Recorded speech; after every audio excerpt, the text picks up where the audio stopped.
What is up, guys? Today we have a pretty special video. Today we're gonna be rating Bad Batch Season 3. Not the whole show. I'll have that out later this week, I think.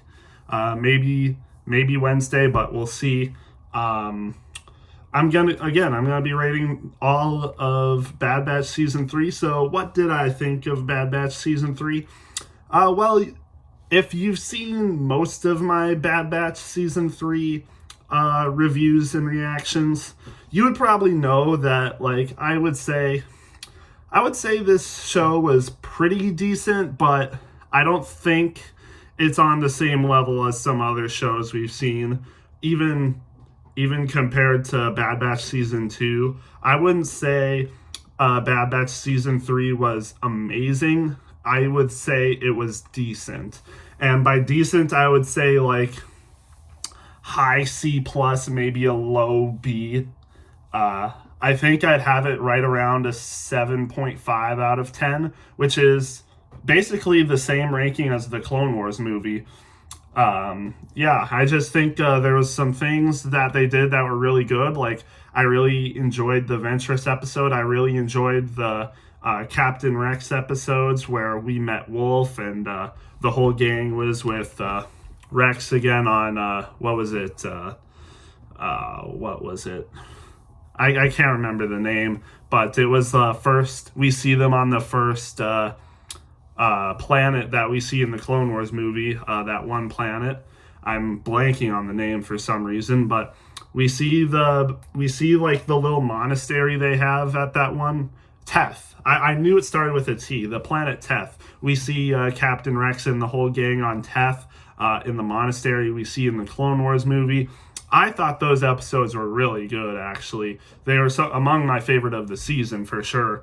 I would probably put them possibly even second and third, to be honest. Like, that's how good I think those were. Both, I would say, 9 out of 10 episodes. You all know how I feel about the finale. If you watch my finale video, I think that was definitely the best episode of the season, for sure. I venture to say it's the best in the whole show, but again, I'll talk about that in my whole show review, but this is just season 3.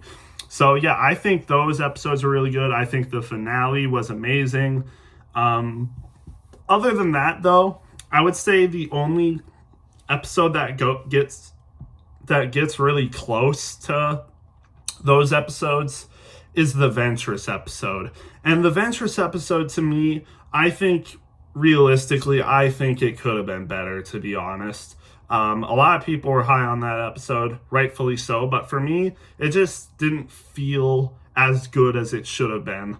Like, we've seen amazing Ventress episodes. Like, if you go back and watch the Clone Wars, if you watch the Night Sisters arc, if you watch Massacre and Bounty, even her appearance in the Ahsoka Sabotage arc, her appearances are amazing. Even the episode where it's her and Kenobi fighting against Maul and Savage. I think all of those episodes with Ventress as a character were way better than this episode that we see her in. Like, Asajj Ventress in the Clone Wars is an A-tier character, but I just feel like, especially this, I feel like they just shoehorned in a bunch of reoccurring characters. Like, Wolf only was in 2 episodes, and he was only in the first episode of that 2-parter at the very end. So you could even say that he wasn't even in that one episode. You could say that he was only in 1 episode. So it just feels like they're kind of shoehorned in. Ventress kind of shoehorned in. Even Cad Bane kind of shoehorned in. Like, I thought they were going to do a lot more with the characters of Ventress, Bane, and Wolf. I thought there was going to be so much more to them, but it just seems like they just put them in there to just give more spice and flavor to the episodes they're in. The Ventress definitely felt right in her episode. I will say she felt the most right. And again, like I said, I really enjoyed the episodes where Wolf was in and Rex. But I feel like they should have done more with Wolf. Even Ventress. I mean, they could have had her in at the end too. Like, she was only in 1 episode and she was trying to train Omega, and that was it. We don't even know what she's doing now. Like, I thought she was gonna be more prevalent with Omega. I thought those two were gonna like train together more, and I think we all thought Omega was going to be more of like a force user in this like towards the end of this show, but she really wasn't. A lot of people thought she was going to like force connect with the Zillaby. She didn't really do that. And maybe they did that for the better, but again, like I said, I feel like they could have had more use of the characters, especially Wolf and Ventress. Cad Bane was kind of just Cad Bane, doing his little thing. Just taking on jobs for the Empire, kind of like he did back in season 1, where he tried to kidnap Omega and give her back to the Kaminoans. But I think, honestly, he was done a lot better in those 2 episodes than he was done in this 1 episode, because all he really did was just kidnap a Force sensitive and give it to the Empire. It's like, all right, peace. Like, there wasn't really much to that. Definitely not compared to season 1. Also, again, I actually forgot to mention this, but the episode that Cad Bane was in, I think was really good as well. That's the 2-part arc I mentioned. That was with Emery and Eva, the Force-sensitive Itachi. I thought that episode was really good. Like, definitely one of my favorites of the season, possibly even better than the one Wolf was prevalent in. I really enjoyed Emery. Emery was a great... I think she was done really well in this show, actually. Definitely one of the best character arcs in season 3, for sure. Crosshair was definitely a big part of that as well, but I think his story was really kind of settled in season 2. It took some levels of him like changing in season 3, but I think by the Outpost episode with Mayday, I think his character arc was basically complete there, and this season was just like kind of trimming the edges, like just perfecting it, like just adding the last touching details on his character arc. It was still a good character arc for him this season, don't get me wrong, but I feel like it was mostly complete by season 2. But again, I think the real character arc of this season was probably Emery, and then honestly Hunter second. His bond with Omega grew very much, and we see him especially towards the end of the show. He gets older, the clones finally get peace, the Bad Batch finally gets peace. Tech is resting, knowing very well that they're living in peace now, and they finally get to live, not just survive and continue fighting, but they finally get to relax and have peace, finally. And that goes for all the other clones too that they freed from Tantus. It was so good. Again, the finale was so good, finally showing the Bad Batch and all the other clones imprisoned on Tantus finally get to live in peace. Again, I really enjoyed that part of this show. And I just said like Crosshair's character arc kind of concluded in season 2, but he did actually have some pretty good moments of character growth in this season. He lightened up a lot more to Omega.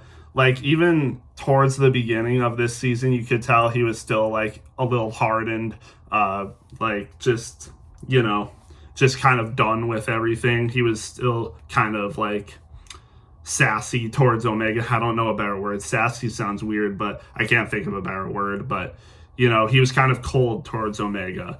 Didn't really care all that much, especially in the first episode of the season. I should have started from the beginning and worked my way towards the end, but the beginning of this season kind of started off, actually pretty good in my opinion for the most part.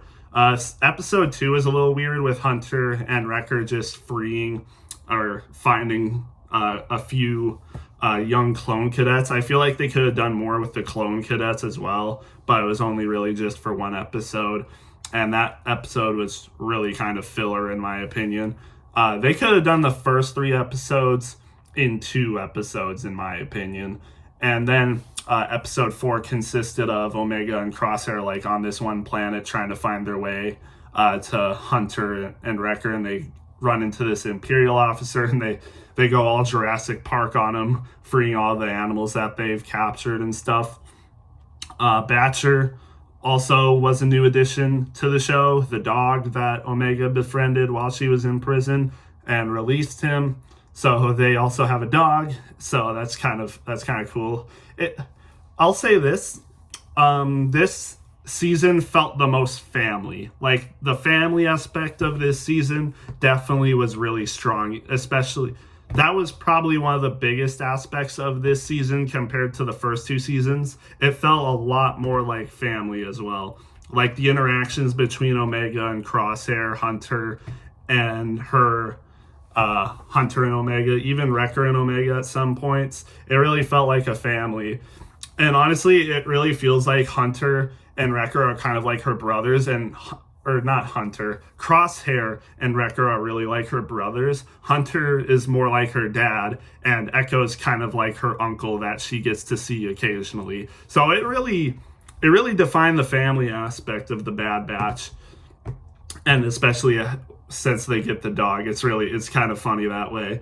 Again, really emphasize the family aspect of this show for sure, and that was something I definitely liked about it over the other two seasons. Again, just a really good conclusion to the show in my opinion. Not really much else to say about it. I thought it was decent. Again, I would probably give it like a C plus or a B minus, so around a 7.5 out of 10. Again, really good finale though. The finale probably is what makes me want to give this episode or this season at least a B minus, because otherwise I think it would definitely hang around the low C area, more like a 7 out of 10. But the finale again really saved it. It really brought it home to me. And again, yeah, that's all I'd have to say.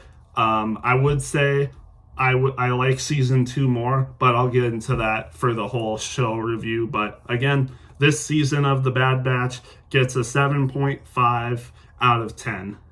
And again, that's not bad compared to a lot of other Disney Plus shows, like especially Kenobi and the Book of Boba Fett, which definitely underperform in my opinion. Definitely, I would say not as good as this season of Bad Batch. So again, good for Bad Batch Season 3. Good way to bring it home. And yeah, that's all I have for this review of Bad Batch Season 3.